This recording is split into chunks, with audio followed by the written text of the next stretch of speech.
Hi Vikram, welcome to the Story Bar podcast. It's an honor for us. We generally have a very young and Gen Z audience, so I just have a couple of questions that I want to ask really upfront. India has always faced a problem when we say the word Indic because there's so much diversity. So when you say an Indic view, what does that mean, and how do you consolidate all of these views together as one Indic identity? So when I say Indic, it doesn't mean Hindu only. Jain, Baudh, Sikh, all the other panthas that have grown in India are as much Indic as anyone else. So, I mean, world over, what is called as decoloniality studies is something that is very popular, where, whether it's language, whether it's cultural studies or history, anthropology, there are multiple perspectives of looking at it. Now, colonial perspective of looking at these subjects as an outsider, that is what defines the colonial view of it. A decolonial study deconstructs that from the inside, an insider's perspective of their own history or past and culture, which is based on the primary sources that they have through the language and literature of the regions, and using that, and that is the entire turning the gaze or the lens inward, and not having someone else dictate our understanding of our own past, our own culture, our own faith systems and everything.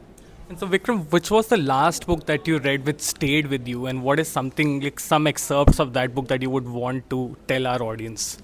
Well, there are so many books, and as a historian, for each of my books, I have to refer to hundreds and hundreds of books myself.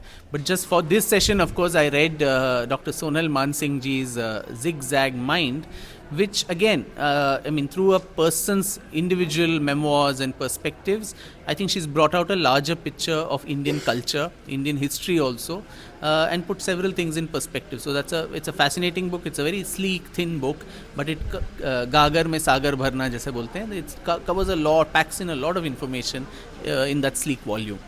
There are some faiths which are of this land. So when we would talk about isms, I don't want to use Buddhism, Sikhism, but for a lack of better term, there are some faiths which are of this land. There are some faiths which have come from outside. Again, a very broad question. Do you feel that the faiths that have come from, let's say, the Middle East, so to speak, they fit in well with the ecosystem that we have had thriving in India for thousands of years? Or do you think there is some misfit due to which there is a century-long conflict? So there are two worldviews, which I think that's the elephant in the room one should address. In India, there was no isms so ism, when you put that suffix of an ism, it is almost to kind of make it appear very secondary or something subordinated. You don't call it Islamism or Christianism. Those are larger bodies which are Christianity, even Marxism by the colonial, this one is looked at as a subordinated kind of a worldview. Now the Indian worldview had multiple philosophical strands.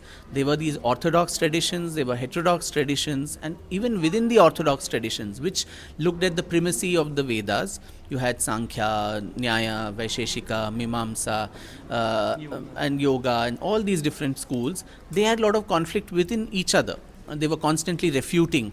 The Nyaya and the Vaisheshika had so many differences. Similarly, you had the Bauddha, the Jaina, the Ajivika, the Shamanic, The Gnostics. what is called Gnostic, but it's not that many of them didn't believe in the existence of a god. There were areas where they did not accept the Vedic worldview or something of the Nyaya school and so on.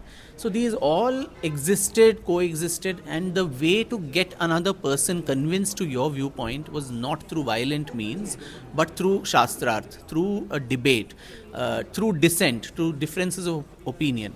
But you have on the other side very clearly a worldview, which is the Abrahamic worldview, which says my way or the highway. There is just one truth. And if you do not believe that, then I have the religious or theological sanction to either kill you or break your, places of worship, take away your women, molest them, rape them, kill your children, all of this, or convert through inducement, through allurement. It's a project, it's almost like political expansion. So I think that constant conflict is something that is going on till this date. It's not a historical problem.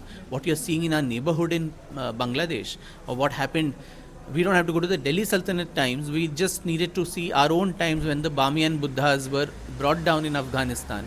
So it's happening around, but I think India has a way to smoothen the rough edges. So whether it is Islam or Christianity, a lot of it has got Indianized in the process, but still not fully, because the fundamental tenets are very different. And there has to be an acceptance that there is another viewpoint. Mine is not the final word. And so, but if you say that, then there is no need for conversion. I can convert you through argument. I can't give you inducement or say I'll provide for your healthcare, I'll give you food, you convert to me. That's like, allurement to come to my club, or I force you with a gun held on your temple, saying convert to my viewpoint of the world. What is religion? It's a viewpoint. Nobody knows the truth. Whereas our oldest scripture, the Rigveda, it starts with what is known as the Nasadiya Sukta, where it says, this is the whole world, who created it, someone sitting in the high skies created this. Then it says, but did he create it actually? Does he know? Does he know that he created it? Does anyone know that he created it? So this agnosticism, we are not believers in this country, we are all seekers. So my journey is a very individual spiritual journey. Yours is different, someone else's is different, and that is how this country and its philosophical ethos has moved. So when that is coming in clash with a worldview, it says no, it is a herd mentality that everyone has to follow this, to march to the same rhythm. Obviously there'll be conflict, and the way to deal with it is not to negate it, but to acknowledge it and try to ensure that if you have to live in harmony and coexistence, there has to be some smoothening of these rough edges to be able to live with harmony. It's a two-way street. Both sides have to meet each other more than halfway but for this. It's difficult because these are core tenets of their yes, faith. So it is a huge problem. Yeah, it is it's not something which is outside of their faith. It's like the core tenet of their faith. So but you see, I have hope in a country like Indonesia, which is a Muslim majority country, but still, their cultural icons and symbols, it draws from Hindu, legends and stories, whether it's Garuda, whether it is, even the Ram Leela, etc., which is performed there. They say, even the Muslims or Christians in India, none of them came from the Saudi Arabia. They are of this land. So by faith, I may do, puja there, someone does a namaz, someone goes to a church, mass and so on. But culturally and nationally, we all came from this very land. And so that thing needs to, weigh over your kattarta, the core tenets. It is a very tough task. I'm not saying it is easy, but that is the only way we can survive together if we don't have to have multiple partitions again in this country based on religion.